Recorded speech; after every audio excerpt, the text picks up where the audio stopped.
So we all know that terrazzo pieces works with EcoCasting, but I'm going one step further and seeing if it also works in resin. First up, the classic terrazzo tray using some black Aquacast for the base. Terazzo pieces are just pieces left from other projects, basically craft recycling at its finest.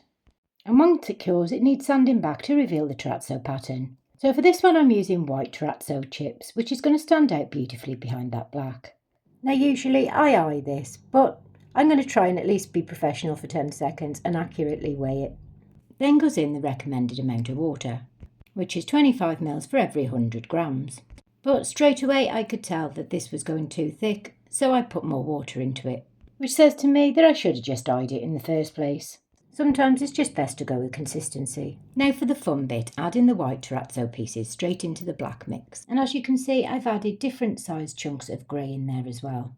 For this one, I'm keeping the pieces quite chunky, and I'll be using smaller pieces in the next one for comparison. Once everything is mixed in, I'm just pouring it into the tray. At this point, you need to trust the process, because right now it looks less designer tray and more garden puddle with attitude. To release any bubbles, I'm just giving my levelling table a bit of a shimmy and a shake, and I leave it to cure. Hi, I'm Tony and welcome to Georgie's Gorgeous Gifts. Back to tray number 2, and for this one I'm using this Eco Resin casting powder, an absolute bargain Amazon find. And for contrast we're using these leftover terrazzo chips in different colours. But this time I've broken the pieces into much smaller bits, hopefully giving us a much finer terrazzo look.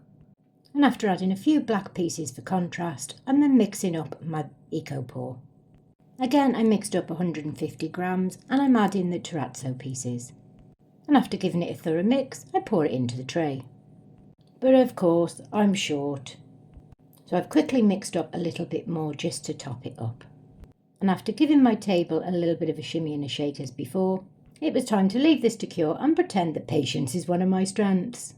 Now this third one wasn't an original plan, but apparently I can't get through a project without changing it or making it more difficult. Halfway through pouring the previous ones, I thought it might be a good idea to go monochrome, half black, half white, with the opposite colour chips in each side.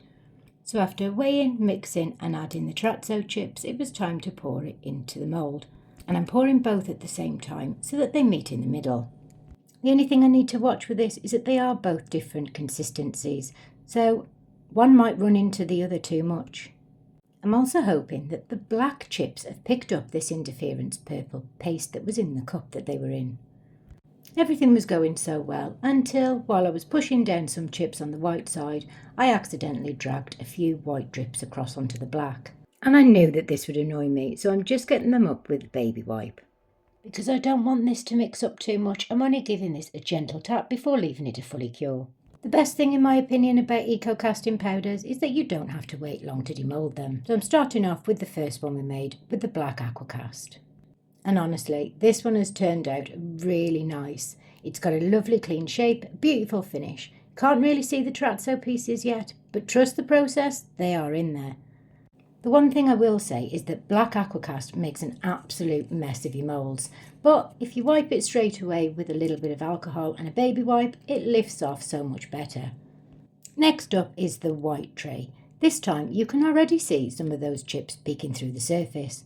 That's exactly what we want. Once sanded back, they're really going to pop.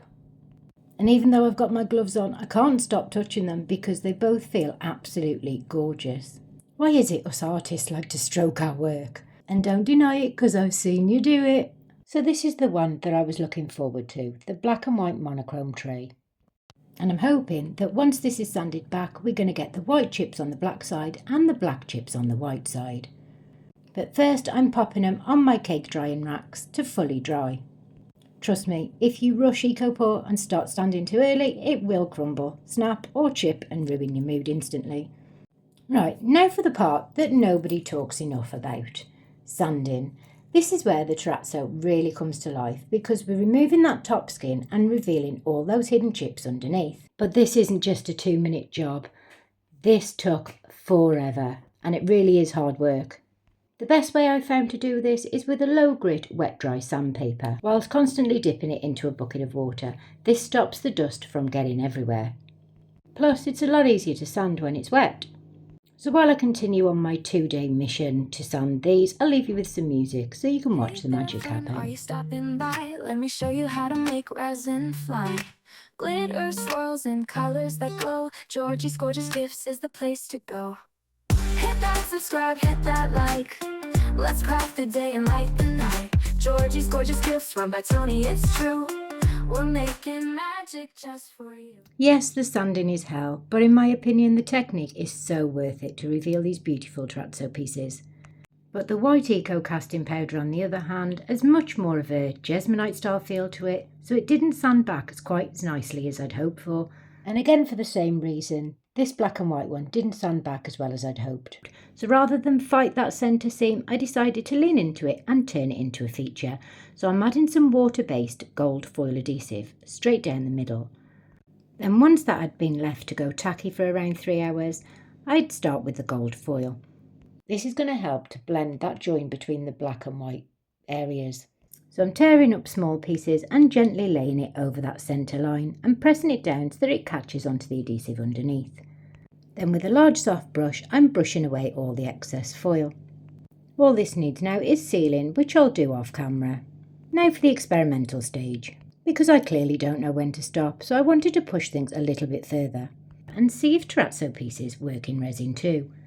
And while I was at it, I thought, why not see if we can get the pieces to float? And on accident I tried this in the EcoPour tray, but it didn't really show up. So I'm trying it again and adding some interference purple mica powder to the chips first. And although you can see a shimmer, I'm not holding out much hope that this is actually going to work. So I've mixed up my resin and I'm using 2 versions of the same tray mould. In tray number 1 we're just using the terrazzo chips and resin, because my plan for this one is to pour it in 2 separate layers. And because gravity's working against me and these pieces are desperate to sink, by creating 2 layers, my hope is that you're going to get the illusion that these pieces are floating. Well, that's the theory anyway. Now for resin tray number 2, and this is where the ADHD kicks in and tells me to experiment more. So I'm adding a few drops of Elmer's glue in the hopes that it's going to thicken the resin enough to help these smaller terrazzo pieces float. I'm determined to get these pieces to suspend somehow. Now creating this gloopy resin seemed like a good idea at the time, but it's created 2 new problems. The resin's got way too thick for the bubbles to rise, and the pieces still ignored me and sank anyway. So I'm trying to encourage the pieces to float by moving them with my stick, but this is helping absolutely nobody. So trying to combat them bubbles, I reach for my long nose lighter, and I attempt to get rid of some of those micro bubbles. And after 15 minutes, this is how it's looking. So after leaving this to cure, this is the following day, and the first layer is fully cured, so it's time for layer number 2. So I'm adding some more terrazzo chips into fresh resin and pouring that over the top. And straight away I can already see that this is going to give the look of the pieces floating inside the tray. I'm then moving a few of the pieces into the gaps from the first layer so that they sit at different depths, creating a floating effect. But the more I looked at these trays, the more I realised they needed something to really make those terrazzo pieces pop. So I'm mixing in a little white pigment into some resin to use as a backing coat. This is going to brighten everything up and help the pieces to stand out much more clearly. The only problem is I've got less than 1 millimetre of room left in this mould, so we are now very much in overspill territory. Off camera I added a thin backing layer to the second tray as well, and it's now finally time to demould, starting with the Elmer's glue tray. And apparently gravity still wins. All the pieces have sank to the bottom. Now to be fair, this tray does still look really nice and I like the effect, but those bubbles never got a chance to release properly, so there's a clear layer that you can see loads of trapped micro bubbles. So Elmer's glue, not my brightest idea.